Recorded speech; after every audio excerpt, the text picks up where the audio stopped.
Howdy, I'm Karen from Karen Dawn Designs, and today I'm going to talk to you about how to cable without using a cable needle. This technique is really helpful, and since I've learned it, it has made cabling so much easier, so I hope that you find it helpful. Two things to keep in mind before we get started. The first is the type of knitting needles that you use when you're working this technique.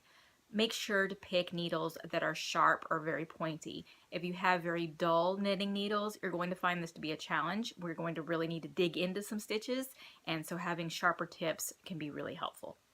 The second thing applies to you if you are a tight knitter, like I am, so I speak from experience with this. If you're a tight knitter, your stitches are going to be smaller and a lot tighter, and you're going to find this a bit challenging and potentially drop some stitches. So what I do is in the round before the cable is worked, I try to knit those stitches that will be cabled a little more loosely in the round before. So usually what I'm doing is chanting to myself, loose, loose, loose, whenever I get to those stitches, so that way I can help remind myself to kind of make sure those are a little looser than normal. So with those two tips in mind, let's go ahead and get started.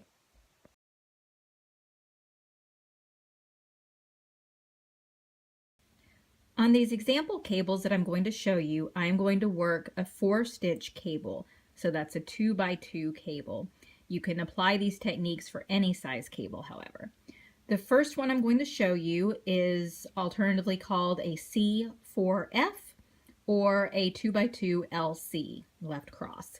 And normally the instructions would read something like, take these first 2 stitches and put them onto a cable needle. Hold in front.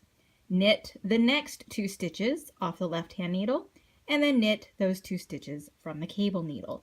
So we're going to do that without actually putting these first 2 stitches on a cable needle.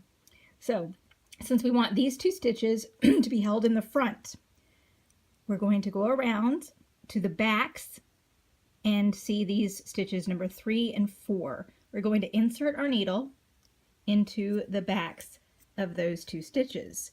And this is where a sharp tip is helpful. So insert your needle into the backs of those stitches. Then what we're going to do is reverse the order of the stitches. So take your thumb and really pinch the bottom of these 2 stitches, these first 2 stitches tightly, because we're going to be removing them from the needle. They're going to be loose stitches for just a minute. So go ahead and take your left-hand needle and pull them out. You've got these last 2 stitches that are also over here on your right-hand needle. So what we're doing is we're taking these first 2 stitches. They are now loose, but my thumb is keeping them from falling. So now I've got all 4 stitches off the left needle, and I want to put them back in the order for cabling back on my left needle. So I'm going to start with these 2 stitches that are loose. So pick them up and put them back on your left needle. And then the 2 stitches that are back here on the right-hand needle, we need to get those back on the left-hand needle. So put those back as well. So now what we've done is we've reversed the order of these 4 stitches.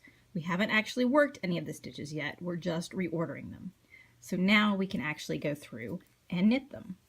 So knit 1. Sometimes they get a little tightly compacted on your needle. So make sure that you are knitting through just the 1 stitch, and there's the 4th one. And now we have a left cross. So those first 2 stitches were in the front of the back 2 stitches.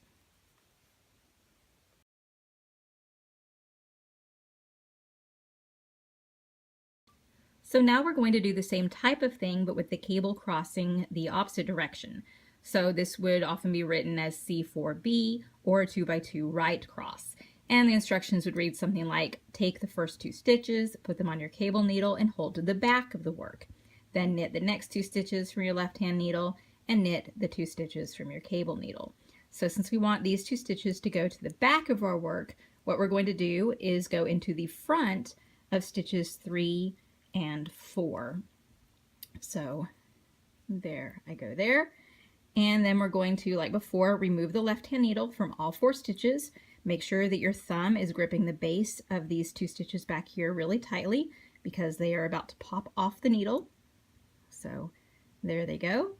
And what you want to do is insert your left-hand needle into those loose stitches to pick them back up and put them on the left needle. And you can see I was a little bit tight there, so the stitches don't want to come out quite right. In fact, I've got a little bit of that stitch in there. So again, you're going to pick up those two loose stitches, put them back on the left-hand needle, and then those, you can see they're being held to the back. We're going to take these two stitches here and put them back on the left-hand needle, and then now we can finally knit all 4 of these stitches now that they are set up in the proper order for this cable cross. Third one, and here is the 4th one. And so that was a cable cross with the first 2 stitches in the back. I hope you found this tutorial helpful. If you have any questions, please let me know. You can contact me by email or on Ravelry at Karen Dawn, or on Twitter, Instagram, and Periscope as Karen Dawn Knits. Thank you.